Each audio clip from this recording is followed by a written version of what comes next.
So I'm here with Keith Kohler, my friend, my colleague, my client, the guy that I call when I have questions about finance and financing. And he's also, as I mentioned, my client, and I want him to share with you some of the big breakthroughs that he's made over the last 3 years that we've been working together with respect to his mindset and language, like some of the biggest shifts that have impacted his business and his life, to share them with you so that you can, consider these strategies for yourselves.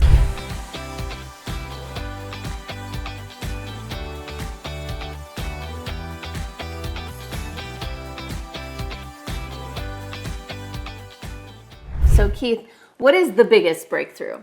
The biggest breakthrough? Wow, there's a lot when I think about it. And when I really think about it, Michelle, is I get to love myself throughout this process. I get to step into a bigger version of myself that I didn't think was possible. Okay. And I get to embrace that and feel like it's not just me being of service to others. It's me ultimately being of service to myself. Right. And therefore showing up as a bigger version for everybody else. Wow.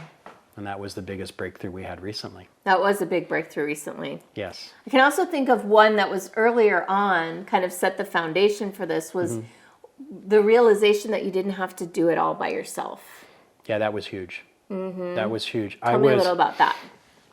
I think back, one of the major benefits of working with Michelle is you saying, okay, we're talking about this content now, and then we all get to reflect upon how we've seen that show up for ourselves in our childhood or in our business relationships or personal relationships. And now that I had begun to feel supported and get to feel, embody, what does that really mean? I had realized that I was always telling myself this story that I had to do it by myself. And I imagine you find that's a traditional masculine, very common socialization, right? We're the fixers. We're the problem solvers. We have to have all the answers. Yep. Right? And so that was a large part of my socialization. I think it was a part of schooling. Yeah. I think it was a part of traditional ways of people bringing children up. Yep. That we see in different families, and even more so in finance. Yeah. Right? Because finance had been so much dominated by men and by a traditional masculine energy which says this is what you must be providing. Yeah. I have to provide the answers. I have to fix your financing problems. Right. I have to do all these things. So you were showing up to business with all this burden. That's right. And I remember that's how clients felt for you, like a burden.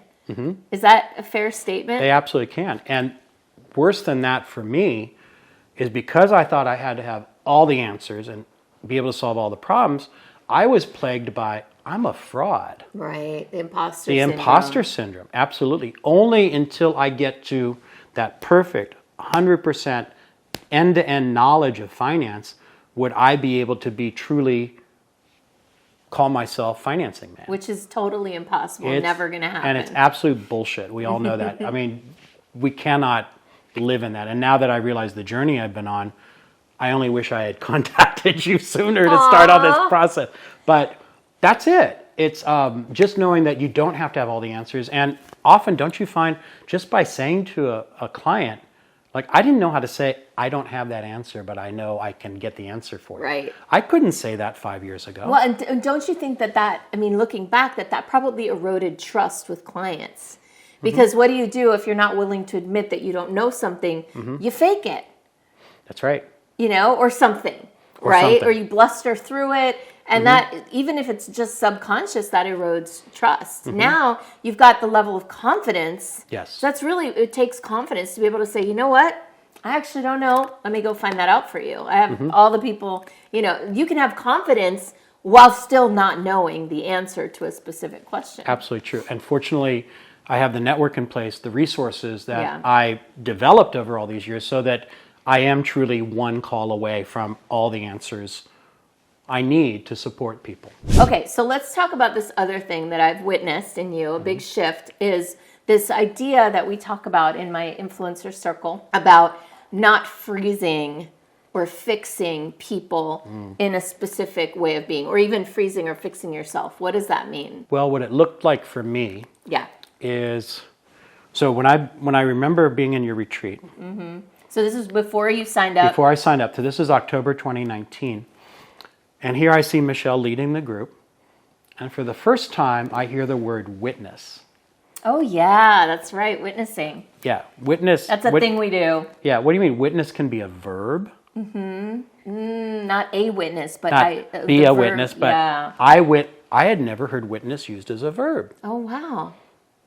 And then I look at this and saying, okay, so Michelle's using this phrasing. She's not saying you should do this or you ought to do this.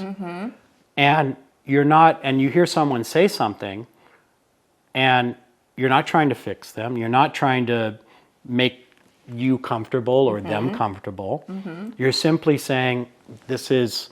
Here's what I'm observing. Observing. And that observing was good enough. It didn't have to have a solution or a prescription or whatever it was. And I looked around and I thought, well, that's powerful. Why? Why was that powerful? Because I saw that it resulted in people feeling like it's their autonomy, right? Yeah, they felt seen. They felt seen and heard.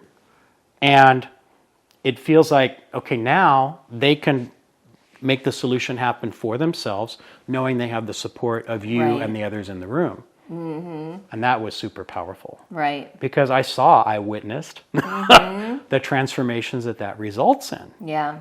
And I said, wow, this really works for me. Because the irony of everything traditionally I think happens with a lot of men is we have to fix, we have to be the problem solvers, but we hate it when someone tries to fix us. Right. Or try to tell us this is what you must do. And so, wait, I don't have to tell that and I don't have to make people feel that way. I can feel supported. Unbelievable. Well, what about like the idea of not freezing people in an old version or in a projection?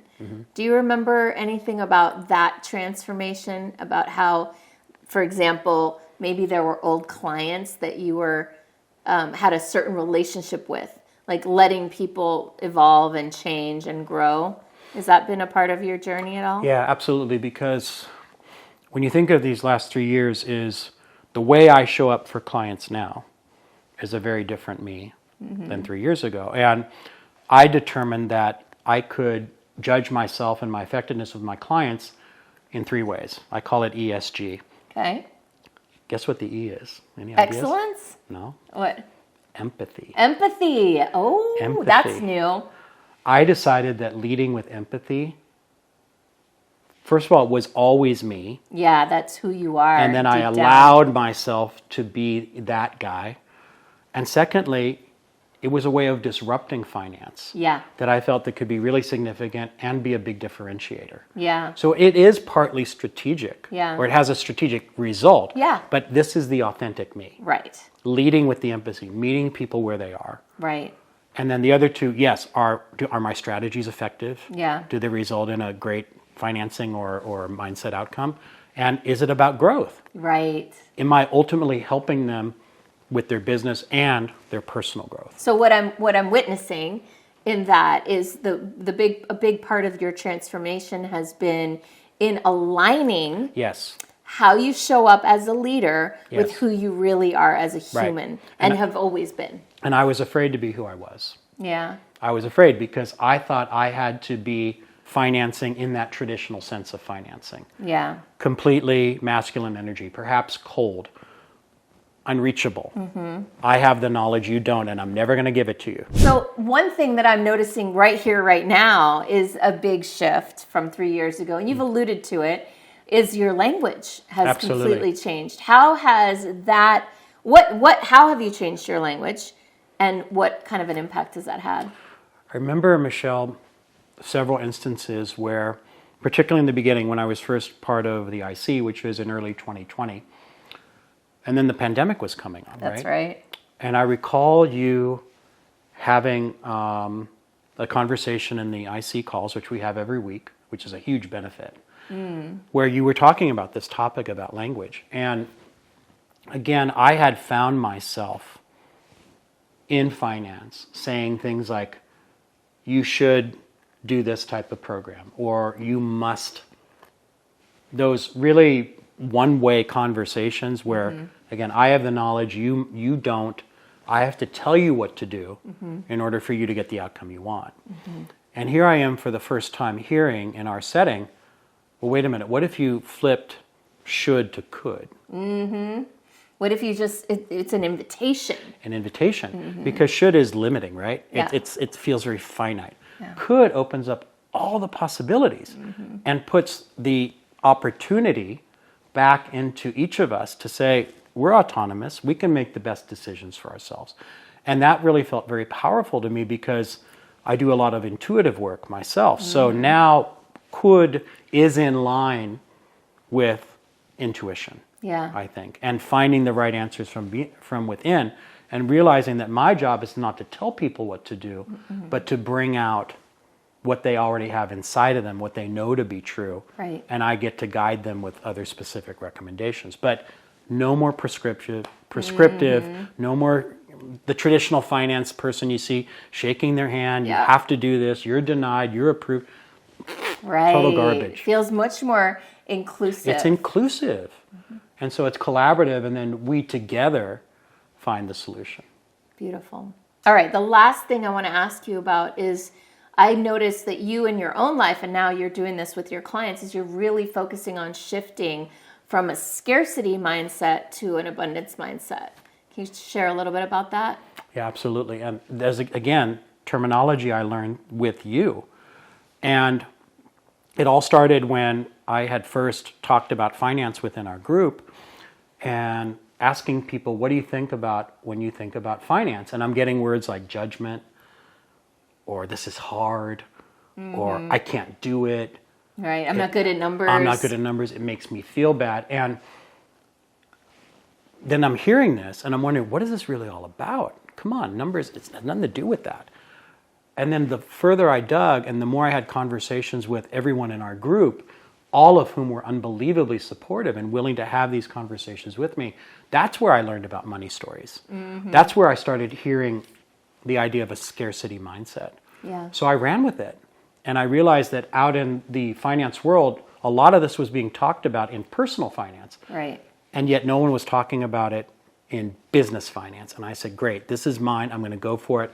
I have no idea what I'm doing, but I'm diving in head first and getting excited to have these conversations. So scarcity to abundance is a big part of my promise in the retreat that I offer, but also just in general, even if you're focusing on getting financing with me, it's really critical that I understand if there are money stories, if there are limiting beliefs, if there's anything holding you back, I get to clear that with you or help you move beyond it so you can step into abundance, because only from the abundance mindset are you going to get really my promise of the right financing at the right time and at the best possible conditions. So what I'm hearing you say is that through the work that we've done together, it opened up kind of a whole new abundance way of thinking that you're now bringing into your specific field.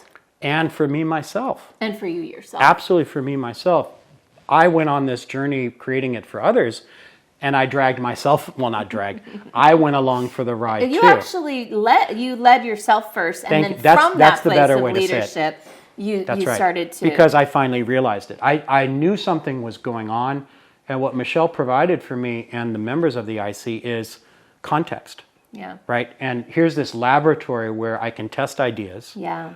Where I can learn from others' stories and experience and get to say, okay, this is what it really is. And so it provided structure, provided context, language, it's a conscious, everything. Now I hadn't thought about it this way before, but it sounds like partly what working together and working inside this culture that I've created with your support and with everybody's support is we have a conscious container within which you can test things out, Absolutely. You can learn, you can float ideas, you can get feedback, you can get insight, and then you can take it from that little laboratory and go push it out into the world. That's exactly what's happened and continues to happen. So it's evolutionary. Yeah. Yeah, he just re-enrolled back in our. You're going into your 4th year now. 4th year. Yay! High Love it. All right, Keith, thank you so much for sharing Thank a you, little bit Michelle. about your journey, our journey together. Yeah, If you're absolutely. interested in learning more about how we can work together, and you can join Keith at maybe a future retreat because he's one of our resident experts, you can find out more at superstaractivator.com. And if you want, you can go to superstaractivator.com/go to look at potentially setting up some time one-on-one with me to have a conversation. I look forward to connecting.